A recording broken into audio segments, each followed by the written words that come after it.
Good morning, student. Hope all of you are fine at your home. Once again, welcome back to your art education classes. Class 12th, as per your today routine, painting theory, जिसके अंदर आप पढ़ना है history of Indian art. इससे पहले आपको मैंने एक वीडियो शेयर किया था। उस वीडियो में आपके करिकुलम मार्किंग स्कीम के बारे में बात किया था कि आपको 3 अलग अलग उसके यूनिट के ऊपर पढ़ाई करना था। जो पहला आपका था miniature, Rajasthani school of miniature. दूसरा आपको पढ़ना था बंगाल स्कूल, जिसके बारे में बंगाल स्कूल का क्या उसका डेवलपमेंट रहा है, रवींद्रनाथ टैगोर का क्या रोल रहा है।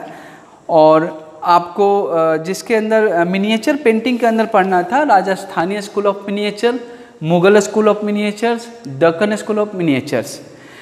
दूसरा ये बंगाल स्कूल। एंड तीसरा आपको बताया था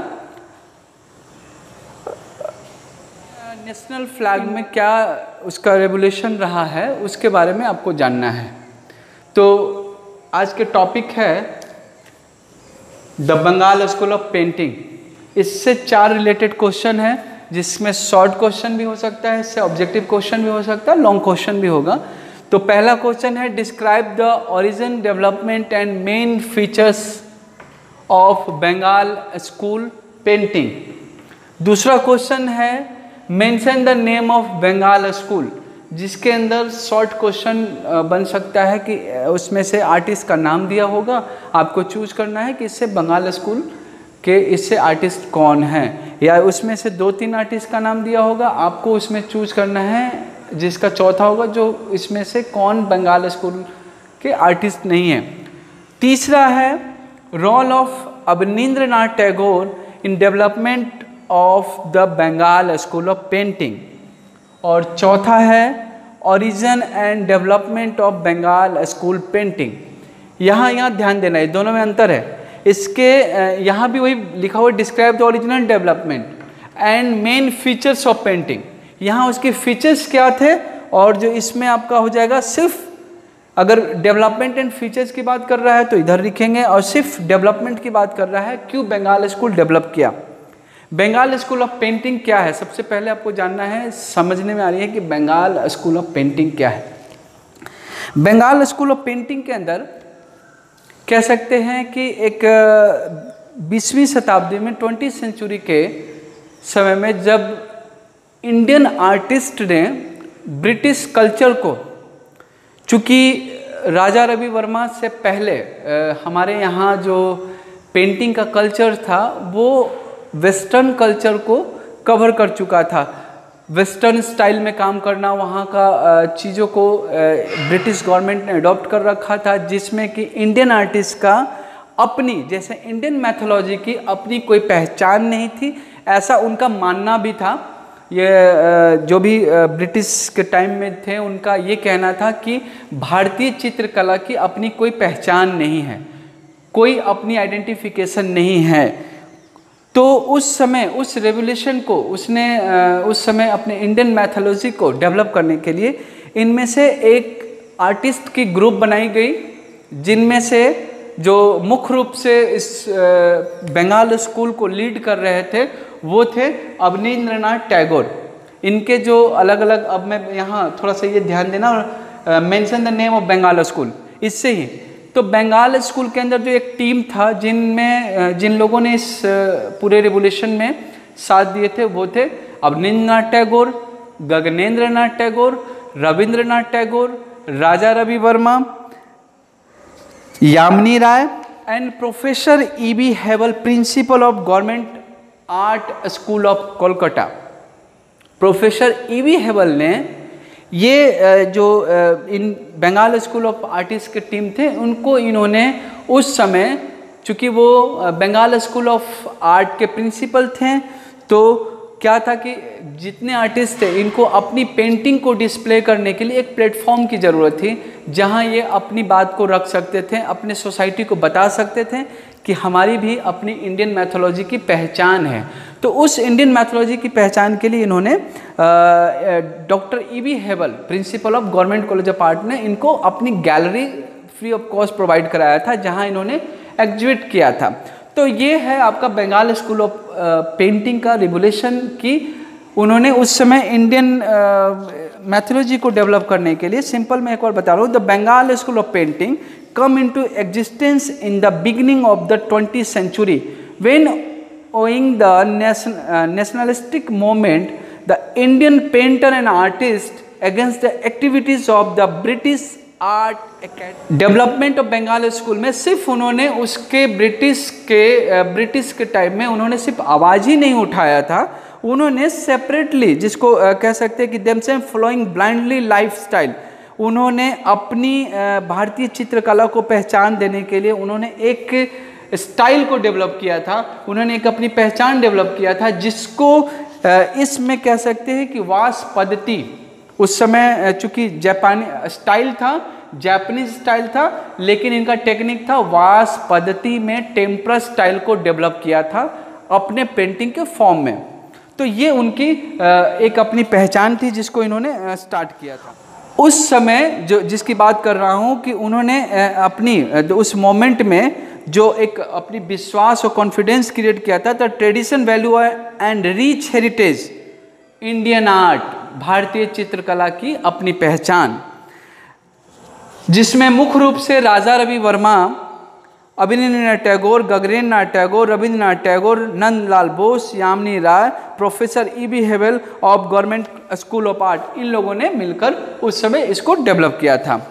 बात करते हैं आपके इनके पहले मेन, अब यहाँ आपको मैं दोनों का क्लियर कर दिया, नेम ऑफ आर्टिस्ट और development of Bengal school. I think clear हो गया कि name of artist Raja Ravi Varma, Abanindranath Tagore, Gaganendranath Tagore, Nandalal Bose, Jamini Roy, E.B. Havell, ये मुख्य रूप से इनके आर्टिस्ट हैं और इनके डेवलपमेंट में मैंने वो बताया। अब बात करते हैं इनके main features of Bengal school. क्या क्या इनका main feature? Artist gave a sense of direction to the first art movement of country, they showed the confidence in the traditional value and rich heritage of Indian art by giving the Indian new culture. The Bengal artist adopt a new Japanese water colour technique called wash technique. उन समय Bengal school के जो artist हैं उन्होंने wash technique को, पूरे Bengal school का जो होल मार्क उन्होंने डेवलप किया वो हमारा क्या था, इंडियन टेम्परा को, Indian tempera wash become the whole mark. जो टेम्परा था, इंडियन टेम्परा का स्टाइल था, उनको उन्होंने बंगाल स्कूल का एक होल मार्क बना लिया। Bengal painter we are inspired by the Ajanta and Bagh, Mughal and Rajput and them mostly from Indian mythology and religion, epic the classic literature। उन्होंने बंगाल स्कूल के जो पेंटिंग, मैंने वही पहले भी आपको बात किया था कि इंडियन हेरिटेज को डेवलप किया, तो उन्होंने जो टॉपिक रखा था, पेंटिंग की जो टॉपिक था वो हमारा जैसे अजंता से उन्होंने इंस्पायर्ड होकर, या मुगल के टाइम में जो भी पेंटिंग का स्टाइल था उसको उन्होंने अडॉप्ट किया था, और साथ ही इंडियन मैथोलॉजी, जो हमारा इंडियन मैथोलॉजी है, जो रिलीजन है, उन विषयों को चूज करके इन्होंने अपने क्लासिकल स्टाइल में इसको पेंट किया। लोगों तक इस बात को बताया कि हमारा भारतीय चित्रकला में भी अपनी एक पहचान रखता है, हम ब्रिटिश कल्चर को अडॉप्ट क्यों करें। फिर during this period all types of painting including religious, social and historical event, birds and animal and landscape were painted. The colours are soft without shadow and conventional perspective, giving a majestic sense of space and atmosphere and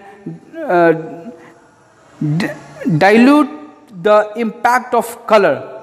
इस समय painter ने, जो भी उस समय के जो artist थे, रिलीजियस किया, उन्होंने सोशल किया, हिस्टोरिकल इवेंट पे पेंट किया, चित्रों में बर्ड का यूज़ किए, उन्होंने एनिमल का यूज़ किया, लैंडस्केप पेंट किए थे। साथ ही उनके जो कलर्स थे वो बिल्कुल सॉफ्ट कलर का यूज़ किया, चूँकि वाजपेयी थी, सॉफ्ट कलर का यूज़ किया गया था। Shadow and conventional perspective giving, उसमें पर्सपेक्टिव भी उस पूरे पेंटिंग को, उस सीन में उन्होंने पर्सपेक्टिव को शो किया। तो ये आपका था डेवलपमेंट एंड मेन फीचर्स। तो यहाँ आपको मैंने बता दिया मेन फीचर्स क्या थे उसके, बंगाल आर्टिस्ट के उसमें कौन कौन बंगाल आर्टिस्ट के ग्रुप में थे और उनके डेवलपमेंट, क्यों बंगाल स्कूल का डेवलपमेंट था। अब आता है role of Abanindranath Tagore in development of Bengal school. Bengal school में अवनींद्रनाथ टैगोर का क्या रोल था, किस तरह से उनका मुख्य रूप से, मैंने आपको बताया कि इस पूरे बंगाल स्कूल में जो सबसे मेन लीड कर रहे थे अवनींद्रनाथ पेंटिंग है भारत माता। अवनींद्रनाथ टैगोर की एक पेंटिंग है जिसका टाइटल है भारत माता। उस पेंटिंग में कहते हैं टुमोल्ट, टुमोल्ट का मतलब होता है कोलाहल, शोरगुल, उस तरह का। एमोंग द एजिस्टर, मतलब जितने आंदोलनकारियों थे, जो भी उसमें आंदोलनकारी था, it was the natural to be everywhere praise, उन्होंने उसे प्रशंसा किया। एंड क्रिटिसिज्म, जिसको आलोचना कहते हैं, बहुत उसकी आलोचना भी की गई, प्रशंसा हुई। जो भारत माता की पेंटिंग उन्होंने पेंट किया था, in his that work his technique, उस पेंटिंग की जो टेक्निक थी यूरोपियन वाटर कलर में, यूरोपियन वाटर कलर को स्टाइल किया और the blend of tempera and wash, tempera विधि में। अच्छा सपोज आपको टेम्परा वर्ड से बार बार मैं टेम्परा यूज कर रहा हूँ, टेम्परा और वाश टेक्निक, ये वाश टेक्निक एक टेक्निक है, जैसे वाटर कलर में वाश विधि पानी को यूज कर कर बार कर, और टेम्परा में क्या होता था कि जितने भी अभी भी यामिनी राय की जितनी भी पेंटिंग आप देखेंगे सिंपल, इसमें कोई शेडिंग नहीं होती है, फ्लैट कलर का। सपोज उनके ये स्टाइल में आप देखेंगे कि बंगाल स्कूल का जो स्टाइल था उसमें एकदम से फ्लैट पेंटिंग और डेकोरेटेड ऑर्नामेंटल क्लॉथेस थे, उसमें कोई शेडिंग नहीं था, चूंकि कलर बहुत फ्लैट था। तो वो टेम्परा एक विधि है, तो टेम्परा और वाश मैं बार बार यूज कर रहा हूँ। तो मुख्य रूप से उस समय बंगाल स्कूल का था। इससे संबंधित आपको मैं नोट्स भी आपको शेयर कर दूंगा जिसमें चारों क्वेश्चन है। तो होप कि आपको समझ में आ रही है। अगर इससे कोई भी डाउट्स होगा तो हम डाउट क्लियरेंस करने के लिए किसी दिन आपके साथ गूगल मीट पे एक साथ सभी बच्चे आ जाएंगे, हम वहाँ डाउट क्लियर कर सकते हैं। साथ ही आप गूगल क्लासरूम पर जाकर, मैं बार बार आपसे रिक्वेस्ट करता हूँ कि गूगल क्लासरूम जरूर विजिट करें और वहाँ से आप डाउनलोड कर सकते हैं। Thank you so much.